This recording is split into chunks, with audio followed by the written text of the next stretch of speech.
I'm going to be taking a quick break from talking about some of the more pressing issues that plague our society to talk about something that's a little more close to my heart, and that is gaming. Now, I'm sure that a lot of you who have been subscribed to my channel probably know this by now, but I have been a gamer pretty much all my life.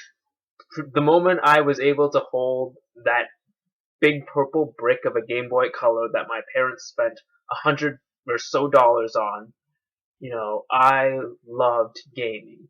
And I loved gaming with other people. And I loved the gaming community because it's so vibrant and different. And for a time, I honestly felt that it was the one place I could go to really understand people who would say things that they wouldn't normally say in society. And yeah, that can lead to a bunch of internet trolls and rude people and distasteful people, but it is also interesting just to see what it's like when the filters are turned off. And to be quite honest, I said that at one point, this is how I felt. Because I don't think I feel this way about the gaming community anymore. And I can't blame a single individual or a group or a certain event for this progression. To be honest, I think that this, like any other form of media, was eventually to face censorship. It's just inevitable. And as sad as it is, I think it's slowly becoming a reality. Now, again, there isn't a single individual that is responsible for this or a single group that is responsible for this, but there are a lot of people. Many of you know that I have targeted Anika Sarkeesian in the past for this. But the most recent example, who's interestingly enough backed by Sarkeesian, is one Zoe Quinn. So, for those of you who don't know who Zoe Quinn is, I highly recommend that you check out some videos done by other YouTubers on this subject because I cannot honestly do it justice.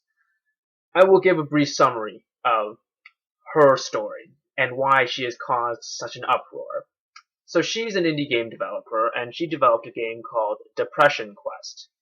And yeah, it's pretty much what it sounds. You are playing the role of someone who suffers from depression and you're pretty much living out day-to-day scenarios. It is pretty much a text-based game, so kind of like plumbers don't wear ties on the 3DO, except even more lame. I played the game, and honestly, it wasn't my cup of tea, and that's kind of an understatement. But so, why am I talking about Zoe Quinn and her shitty-ass game? I mean, people always make shitty-ass games, right? Now, if you like this game, good for you. It's not my cup of tea, like I said before, but I know a lot of people who feel the exact same way I do. Pretty much that this game is not even really a game. It's just fan fiction that is put to pictures, really.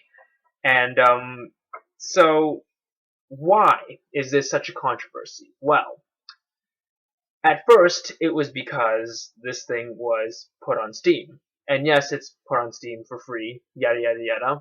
But, all of her other stuff connected to her Steam account, like all the things that she gets from sponsors and stuff, that's obviously not free. Her Kickstarter is not free. So why was this game, despite how shitty it was, being given so much praise and even being put green-lighted on Steam? Well, as it happens, possibly a very good reason for that was because she pretty much slept her way to the top. It was soon publicized by her ex-boyfriend, I think, that Zoe had cheated on him with, at the time, he thought were two other guys. Turns out there were more than that. There were 5 other guys, one of which was her own boss. And her boss is a married man. And what I find kind of funny and ironic is that Zoe Quinn is a feminist, the type of people that prattle on about sexual objectification of females, and yet she's sucking 5 dudes' dicks behind her boyfriend's back. Like, wow. hypocrite much. But the part that really offends me is the fact that she did the most typical feminist thing when the internet found out and called her out on this and called her out for her conflict of interest, fucking around with her boss and a game writer for a website that gave her game positive reviews. She turned turtle, hid, and cried victim. She claimed that all of the hate she got for producing her game was due to misogynistic people and how terrible and women-hating these people are. Oh, and where have I heard that song and dance before? Oh right, that was Anita Sarkeesian's exact same pitch, like not too long ago. Now, Zoe Quinn is obviously a piece of shit, and someone I think doesn't deserve an ounce of her success. But what I think is worse than that is the fact that 5 guys either helped her or willingly and knowingly participated in this whole scheme with her. This feedback loop of her sucking their dicks and them helping her get success, despite the fact that she didn't really fucking earn it. So if you're any one of these 5 guys, honestly, have you no shame? Like, you sold out just to get some pussy? Are you fucking serious? Like, I don't know if you got paid or you got blackmailed or whatever, but is this honestly how low gaming journalism has fallen? I've already began to suspect that this shit was happening for years, when people like Anita Sarkeesian were not only not called out on their bullshit, but they were rewarded for it by game developers. Like, what kind of shit is that? But this is some shit right here.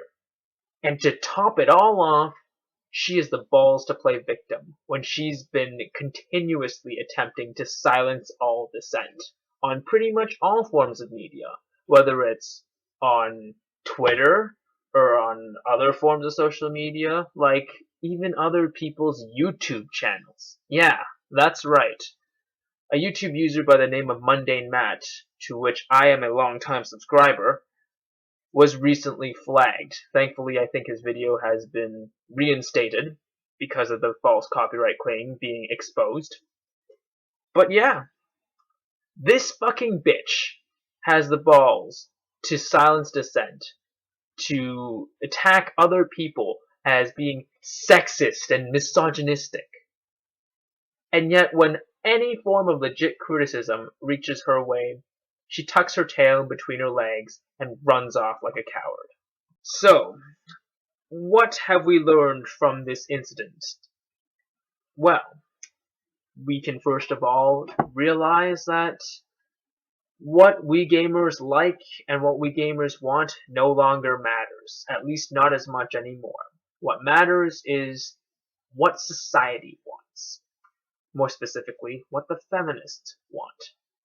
If it doesn't appeal to their standard, if a feminist finds it even slightly misogynistic in any sort of way, whether it be a scantily clad woman or someone being portrayed in a negative manner, then you can bet your ass that all these game developers will cater to them so they don't have their asses sued.